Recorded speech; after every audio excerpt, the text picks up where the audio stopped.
तो हम लोग पढ़ने जा रहे हैं types of pollination on the basis of agent. So types of pollination,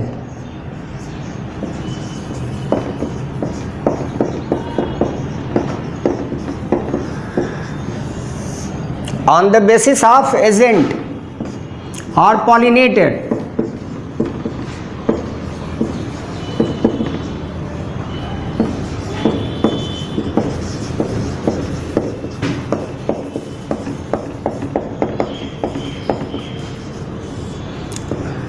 Agent that causes pollination, जिसके द्वारा पॉलिनेशन हो जाएगा आप उसको कहेंगे पॉलिनेटेड। कभी कभी ऐसा होता है कुछ ऐसे इंसेक्ट्स या अदर एनिमल्स हैं जो पॉलन ग्रेन खाने के लिए या कहिए नेक्टर को सक करने के लिए फ्लावर को विजिट करते हैं, लेकिन वो नेक्टर तो खा लेता है या फिर कहिए पॉलन ग्रेन खा लेता है लेकिन पॉलिनेशन नहीं कराता है। तब आप उसको क्या कहेंगे? ये सब टर्म हम लोग यहाँ पर देखेंगे। चलिए टर्म हम पहले ही आपको बता दें। एक टर्म है जिसका नाम है पॉलन रॉबर।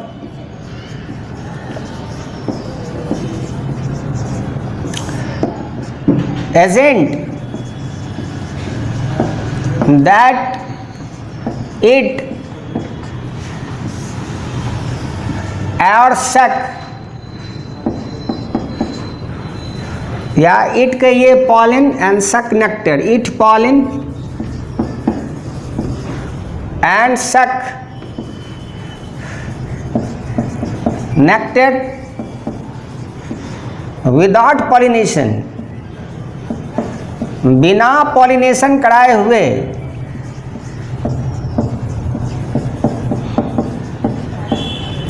तब आप उसको कहेंगे पॉलन रॉबर।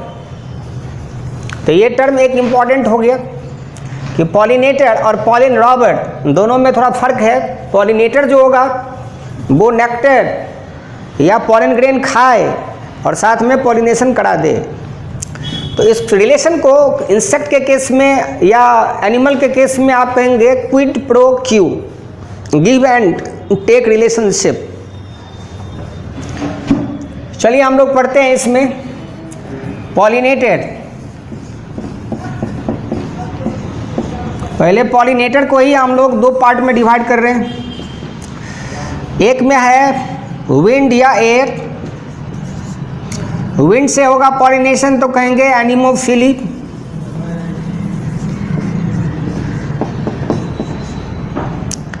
और अगर वाटर से होगा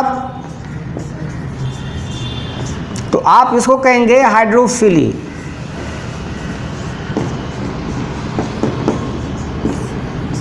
anemophily, hydrophily. Wind and water दोनों नॉन लिविंग है।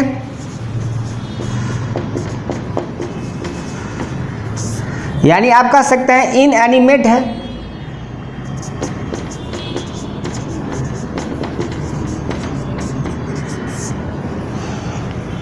दूसरा है कोई न कोई एनिमल्स होगा तो एनिमल्स के केस में आप इसको कहेंगे जूफिली। अब एनिमल कौन सा होगा उसके अनुसार आप नाम यहाँ पर दे सकते हैं। जैसे पहला है इंसेक्ट्स। इंसेक्ट्स को कहेंगे आप एंटोमोफिली।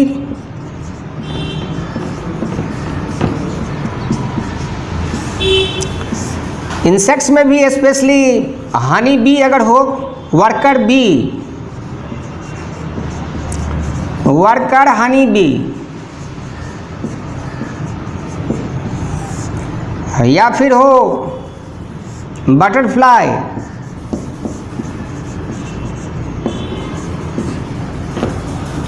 इसको कहेंगे हाइमेनोफिली। इसको कहेंगे लेपिडोप्टेरोफिली, लेपिडोप्टेरोफिली।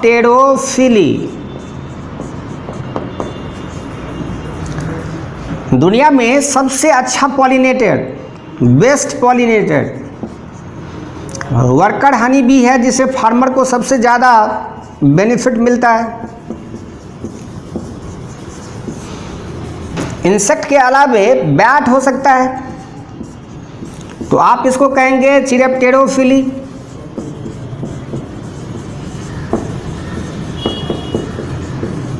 बर्ड हो सकता है, इसको कहेंगे ऑर्निथोफिली।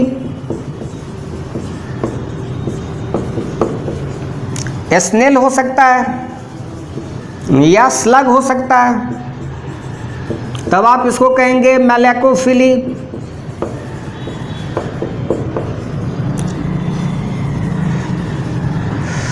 नेक्स्ट कोई एंट, कोई चींटी हो सकती है।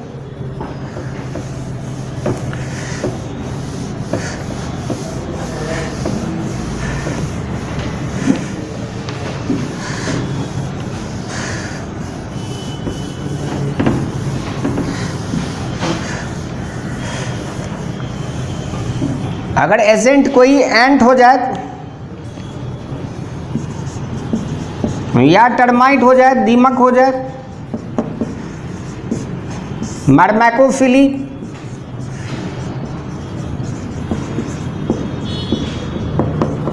इसके अलावे कोई स्नेक हो सकता है, कोई लिजर्ड हो सकता है, या इवन मैन हो सकता है।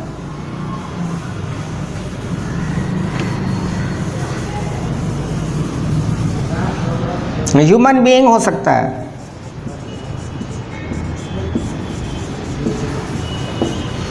स्नेक के लिए आप इसको कहेंगे ऑफियोफिली। लिजर्ड के लिए कहेंगे सारोफिली, और ह्यूमन बीइंग के लिए कहेंगे एंथ्रोफिली।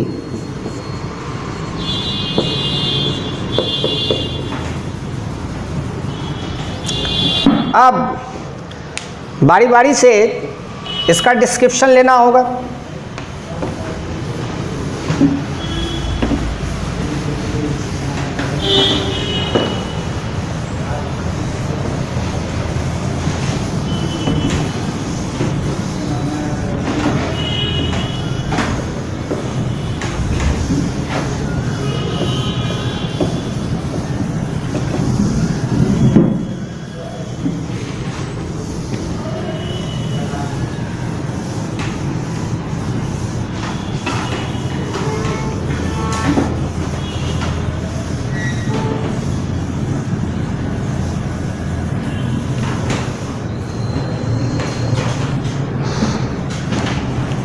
तो सबसे पहले हम लोग विंड पॉलिनेशन के बारे में पढ़ेंगे, जिसका नाम है एनीमोफिली।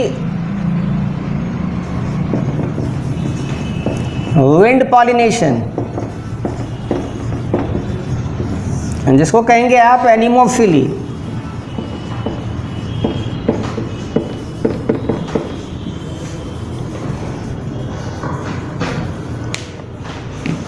अब क्वेश्चन है कि हवा के द्वारा पॉलिनेशन होगा, और आपको याद है कि विंड का कोई डायरेक्शन नहीं होता है कि हवा किधर से किधर चले। हवा का बहना किसी भी डायरेक्शन में हो सकता है, इसलिए हम इसको कहेंगे direction less pollination. Direction less pollination.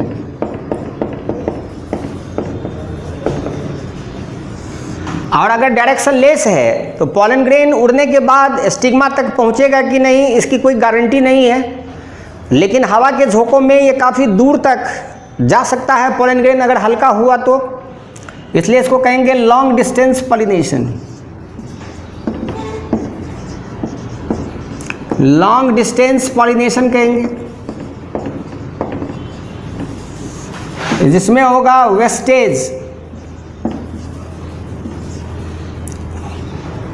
Wastage of pollen grains. Pollen grain की बर्बादी बहुत ज़्यादा होगी, और यही नहीं, हवा में उड़ने वाला जो पॉलन ग्रेन होगा, इसके कारण क्या हो जाएगा, एयर पॉल्यूशन। हवा में फैल जाएगा पॉलन ग्रेन, इसके कारण एयर पॉल्यूशन हो जाएगा, और एयर पॉल्यूशन के कारण इफेक्ट देखिए रिस्पिरेटरी प्रॉब्लम्स सबसे ज़्यादा होंगे।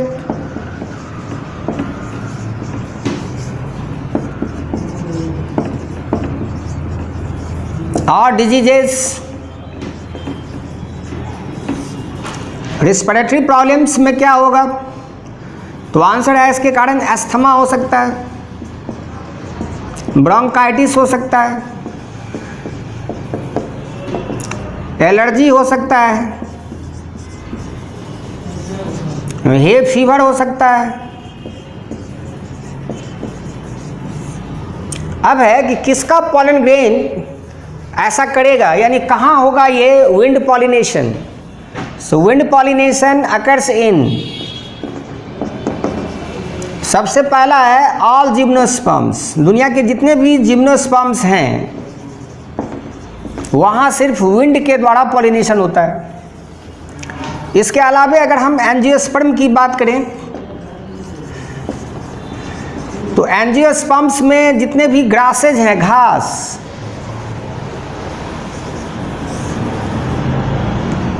जितने भी ग्रासेज हैं उसमें हवा के द्वारा पॉलिनेशन होता है। इसके अलावा जितने भी पाम ट्री हैं,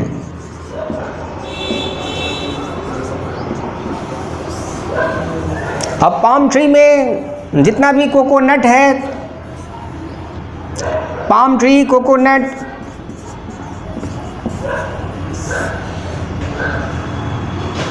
कैनबिस, भांग में, और अगर हम फसल की बात करें तो सारे सीरियल्स में, सीरियल्स में कौन आएगा, राइस, व्हीट, मेज,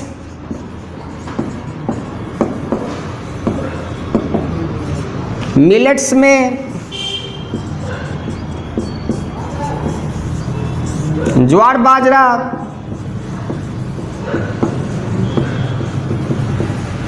एटसेट्रा। इस सब में हवा के द्वारा पॉलिनेशन होगा। सहतूत में, मलबेरी में, चलिए एटसेट्रा लिख देते हैं, बहुत हुआ एग्जाम्पल। तो आप इसको रटेंगे, एग्जाम्पल्स रटना आवश्यक है क्योंकि ये सब आपको पूछा जा सकता है और यहाँ पूछा जा सकता है। हे फीवर, इसके अलावा आपको बताए थे हम, हे फीवर, एलर्जी, ये सब जो प्रॉब्लम है वो किससे होगा, तो आपको बताए थे कांग्रेस ग्रास, पार्थेनियम, पार्थेनियम के पॉलन ग्रेन से होगा, जिसको कहते हैं कांग्रेस ग्रास, जो व्हीट के साथ आया था कांग्रेस के टाइम में, जब गेहूं बाहर से मंगवाया गया था तो उसमें आया था ये कांग्रेस ग्रास, पार्थेनियम। पार्थेनियम के अलावे यहाँ और क्या होगा जिसके कारण ये सब प्रॉब्लम्स आएंगे, तो आपको बताएं हम, ग्रासेस, कैस्टर से हो सकता है, रेडी अरंडी जिसको कहते हैं उसके पॉलन ग्रेन से हो सकता है, चिनोपोडियम,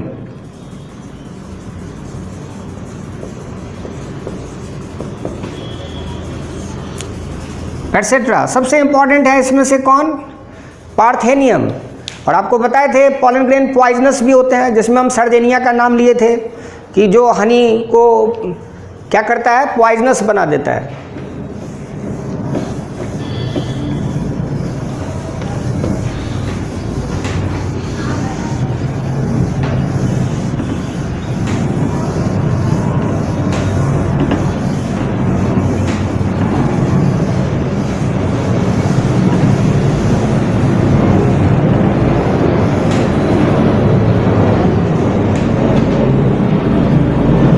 अब जरा एडेप्टेशन पर ध्यान दीजिए कि कैसे हवा के द्वारा पॉलिनेशन हो जाएगा। एडेप्टेशन क्या होगा प्लांट का,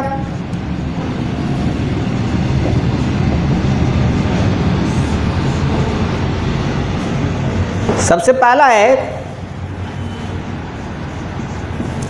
pollen grains expose to air, जो हवा में एक्सपोज्ड होगा ताकि हवा का झोंका उस पर लग सके, विंड टकराए उस पर, क्लस्टर में हो, pollen grains in a cluster, गुच्छे में कहिए, एक ही जगह पर बहुत ज़्यादा पॉलन ग्रेन्स हो, क्योंकि बर्बादी इसमें बहुत ज़्यादा होती है डायरेक्शन लेस होने के कारण। मैक्सिमम इन नंबर,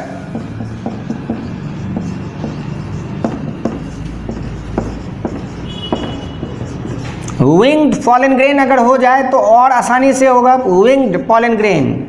और ये कहाँ होगा? तो जिम्नोस्पर्म में, पाइनस में, पाइनस एक जिम्नोस्पर्म में।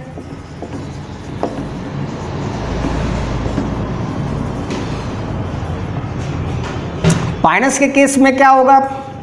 सल्फर शावर या गोल्डन शावर,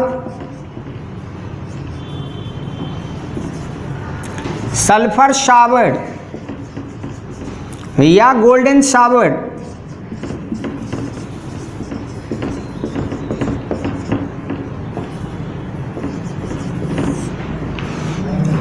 येलो कलर्ड और विंग्ड पॉलन ग्रेन के कारण ऐसा होता है कि इसके पॉलन ग्रेन हवा में बिखर जाते हैं और हवा के शांत होने पर जब ये नीचे गिरता है तो लगता है कि सल्फर गिर रहा है या सोना गिर रहा है, सोना की वर्षा हो रही है।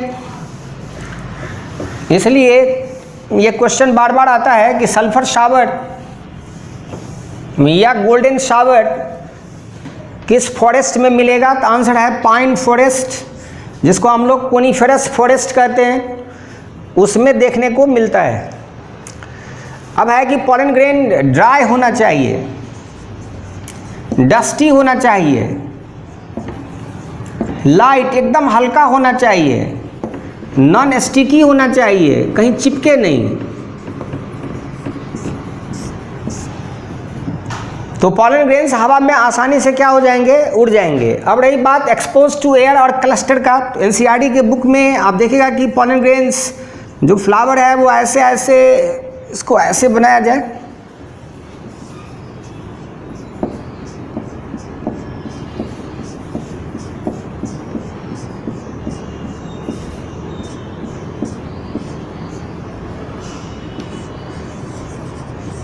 अब ये हवा में क्या है? एक्सपोज्ड है और आसानी से इस पर विंड का प्रेशर पड़ेगा तो पॉलन ग्रेन हवा में क्या हो जाएंगे? बिखर जाएंगे।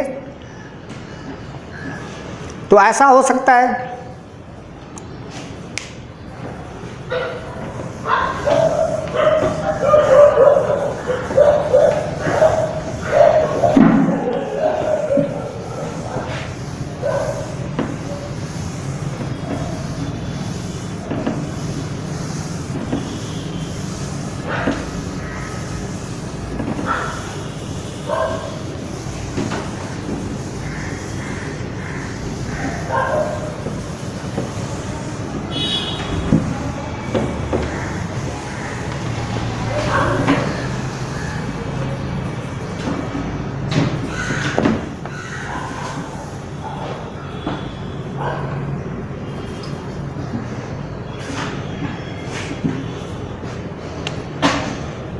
तो आप क्या पढ़े? Wind pollination, anemophily. अब हम लोग बात करते हैं सेकेंड, हाइड्रोफिली का।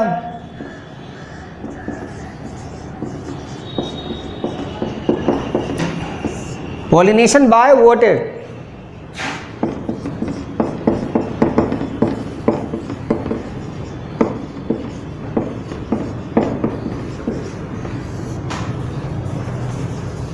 अब है कि वाटर के द्वारा पॉलिनेशन, वाटर सरफेस के ऊपर होगा तो कहेंगे एपी हाइड्रोफिली,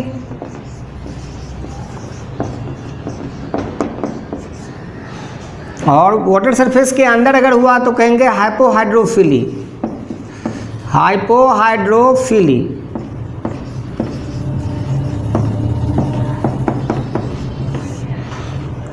एपी हाइड्रोफिली का मतलब है अबव वाटर सरफेस, या अबव वाटर का मीन्स हुआ ऑन वाटर सरफेस,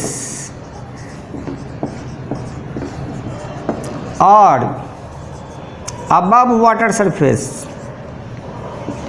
ऐसे भी लिख सकते हैं इसको। So on water surface Vallisneria इसके लिए एग्जाम्पल हो जाएगा।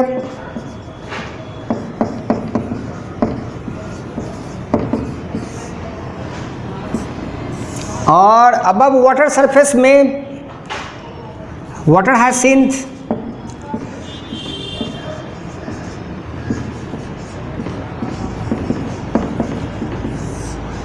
या आप वाटर हाइसिंथ को क्या कहेंगे? Terror of West Bengal, Eichhornia क्रेजिपस।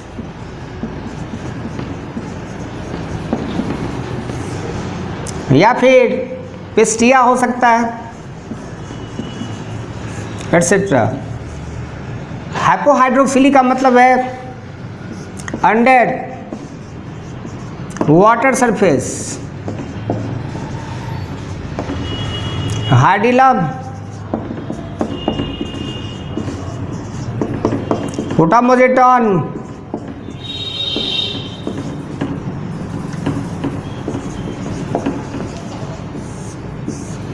हार्डिलम, पोटामोजेटॉन या फिर जॉस्टेरा।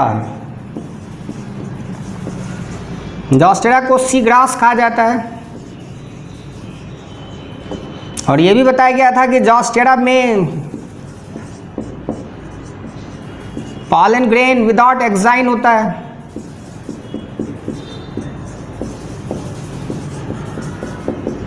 और लॉन्गेस्ट पॉलन ग्रेन होता है, ये भी हम आपको बताए थे। जॉस्टेरा में पॉलन ग्रेन पर एक्साइन नहीं होता है और सबसे लंबा पॉलन ग्रेन होता है, काफ़ी लंबा होता है पॉलन ग्रेन। तो हाइपोहाइड्रोफिली के एग्जाम्पल में हम आपको ये 3 नाम बताए, 3 एग्जाम्पल्स दिया हमने। इसमें सबसे टिपिकल है वैलिस्नेरिया।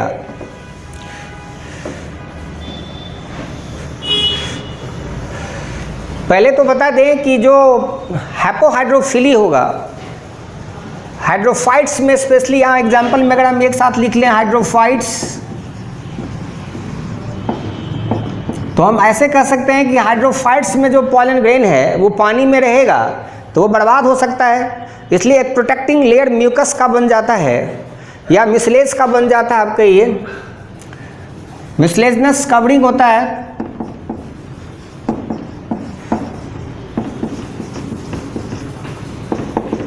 ऑन पॉलन ग्रेन पर मिसलेज का बना हुआ कवर हो जाता है, जिसके कारण पॉलन ग्रेन बर्बाद नहीं होते हैं, सड़ते नहीं हैं पानी में। और हाइड्रोफाइट्स में ज़्यादातर जो प्लांट्स है वो मोनोकॉट्स में आते हैं, मोस्टली मोनोकॉट्स देखने को मिलता है।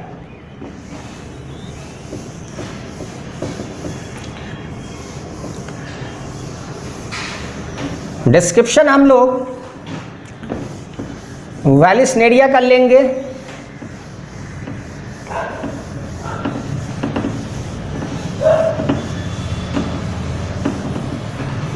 अब देखिए, ये जो हमने यहाँ पर बताया है वाटर हाइसिंथ, जिसको कहते हैं इकॉर्निया या पिस्टिया, ये फ्लोटिंग हाइड्रोफाइट्स होता है, पानी के सरफेस पर तैरता रहता है।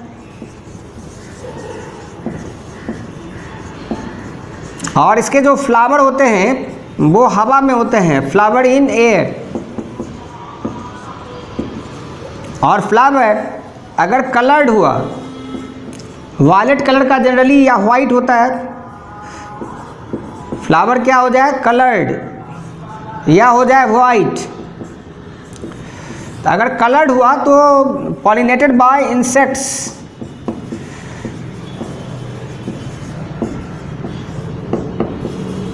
इंसेक्ट्स के द्वारा पॉलिनेशन होगा।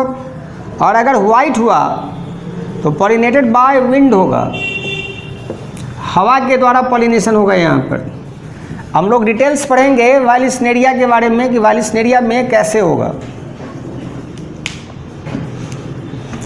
पॉलिनेशन।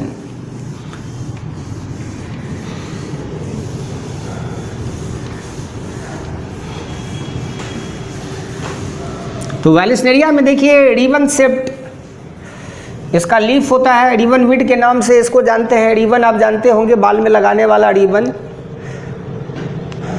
तो वैलिस्नेरिया के केस में जो फ्लावर है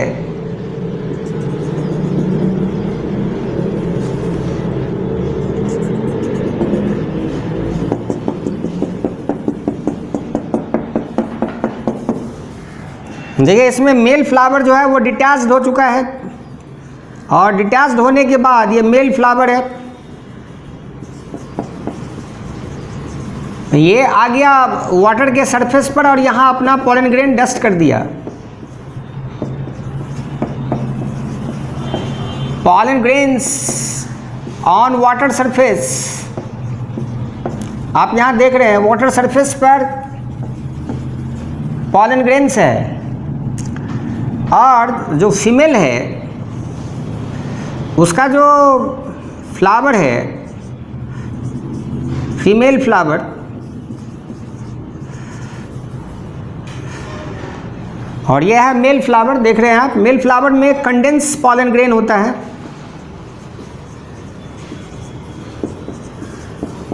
ये फिगर आपके एनसीईआरटी में भी दिया हुआ है।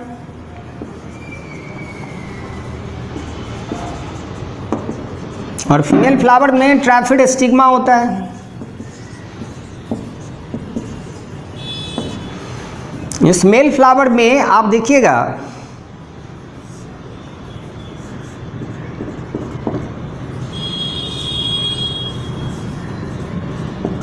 ये एंथर लोब है,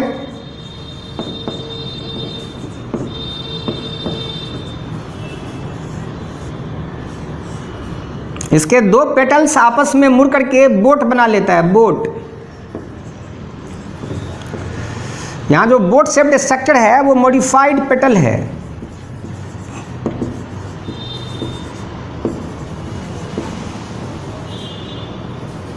या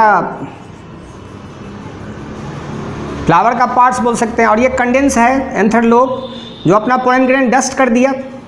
और ट्रैफिड स्टिग्मा का मतलब है कि इसमें 3 भाग में बटा हुआ स्टिग्मा ऐसे नज़र आएगा, ट्रैफिड स्टिग्मा। अब ये क्वाइल्ड है, फीमेल फ्लावर जो है वो क्या है, क्वाइल्ड।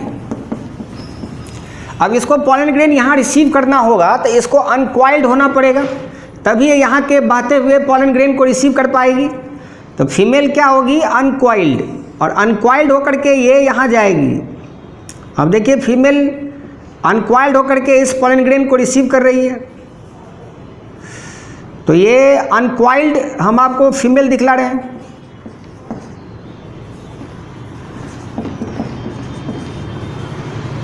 ये अनक्वाइल्ड है, ये अनक्वाइल्ड हो चुका है। और अनक्वाइल्ड होने के बाद इसको डायरेक्ट हम लिख लें uncoiled female receive pollen grain on water surface,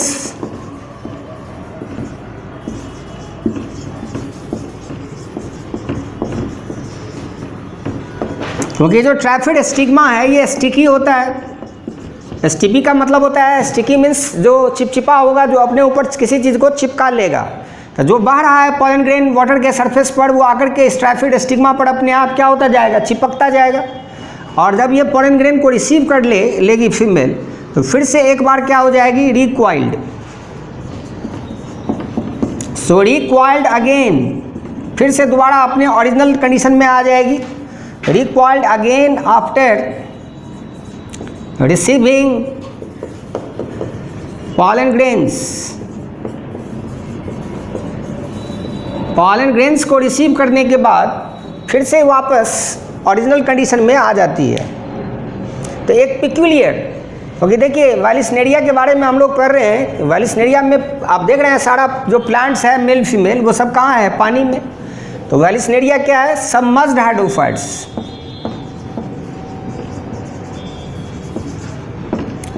submerged hydrophytes का मीन्स है जो बिल्कुल पानी में डूबा हुआ है।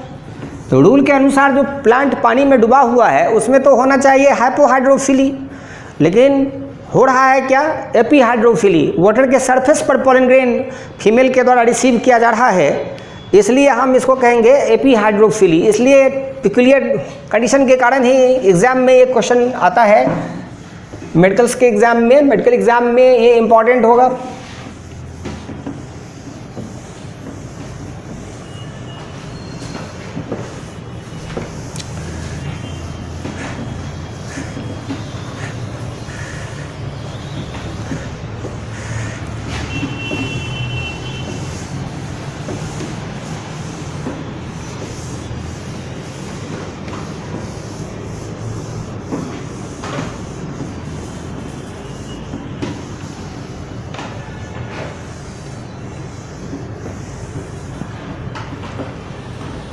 Third, entomophilia,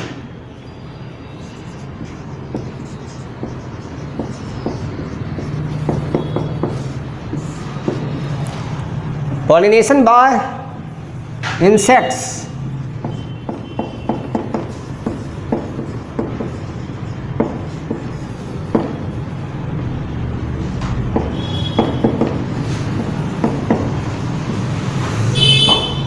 insect pollination. अब है कि एक इंसेक्ट फ्लावर को विजिट करता है, क्यों? So insect visit flower for nectar and pollens. उसको नेक्टर और पॉलिन चाहिए और इसी लेने के क्रम में वो पॉलिनेशन कराता है। तो फ्लावर एक इंसेक्ट को क्या डोनेट करता है? तो आंसर है अपना पॉलिन या अपना नेक्टर, और बदले में इंसेक्ट उसमें क्या कराता है? पॉलिनेशन। तो एक तरह से हम कह सकते हैं कि दोनों एक दूसरे पर डिपेंडेंट हो तो ये बेटर होगा। इसलिए एवोल्यूशन के समय में देखा गया कि इंसेक्ट और बहुत सारे flowers, many flowers and insects shows को एवोल्यूशन एक साथ दुनिया में आए, और जब इन्वायरमेंट का कंडीशन अच्छा नहीं रहा तो फ्लावर के मरने से उस प्रकार के इंसेक्ट दुनिया से एक्सटिंक्ट कर गए, या इंसेक्ट के एक्सटिंक्ट करने के कारण फ्लावर को एक्सटिंक्ट होना पड़ा। इसको कहेंगे हम लोग को extinction.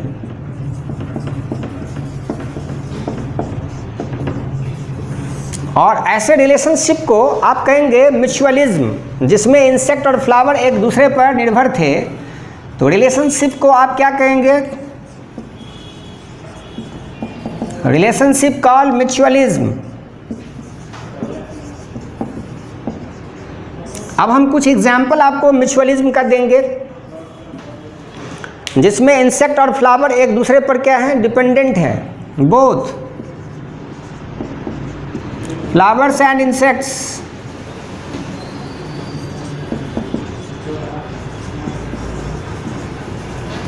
dependent on each other.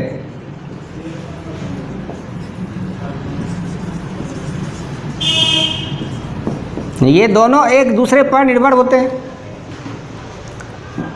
Mutualism, जिसको आप कहेंगे